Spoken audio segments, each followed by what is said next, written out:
So from a 2K perspective, they see Zens as a hardware issue, not a software issue. And here's where I'm going with that. So from a 2K perspective, who do they typically ban, right? People exploiting cheats within the software itself, meaning there's no other device being used and there's no outside feature being used to manipulate the game. Typically, it's people that are Zen glitching and finding out ways, how to manipulate the spin wheel, how to manipulate game modes for more BC. Why? Because it costs them revenue. That if I can find a way to exploit and get more VC, I don't have to do the microtransactions that 2K profits from because you have to buy VC to build a player, and that's where they make their money, right? With player builds, season passes with rewards, but more so, I would say most of their revenue is probably made in builds because who doesn't have 13 builds in June?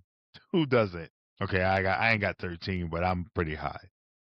But that's the impact in their bottom line. So they're banning those cheaters in that way that you manipulate our software, you're costing us money. And when I say manipulating the software, you're manipulating the in-game software, right? Where even though Zens are doing it the same way, it's not the same in their eyes. So their argument is Xbox, you guys have a hardware that's manipulating our software and it's driving cheats.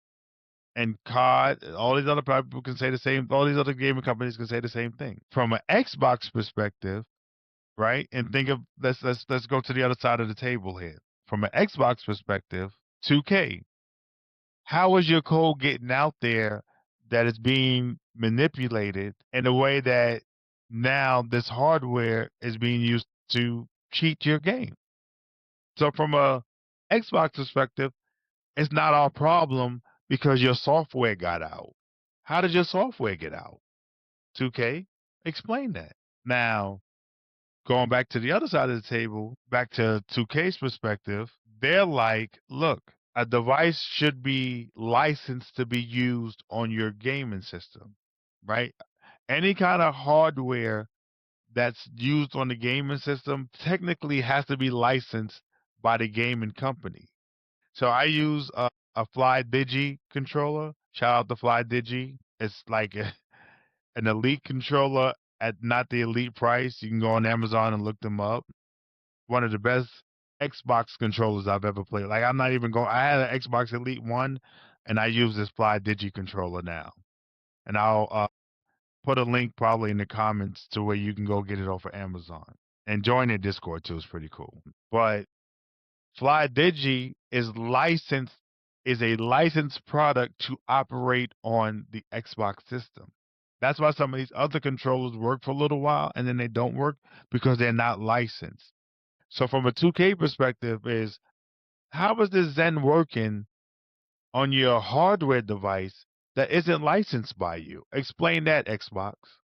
You have to have licensed hardware to use on your Xbox or on your Sony. And again, I'm just using Xbox as the primary example because I play on Xbox. But Sony again has the same problem. So it's not that we need to ban these Zeners. You guys need to find a way to stop the Zens from working with your hardware. So now Xbox and Sony don't want to do this because what is it going to cost them?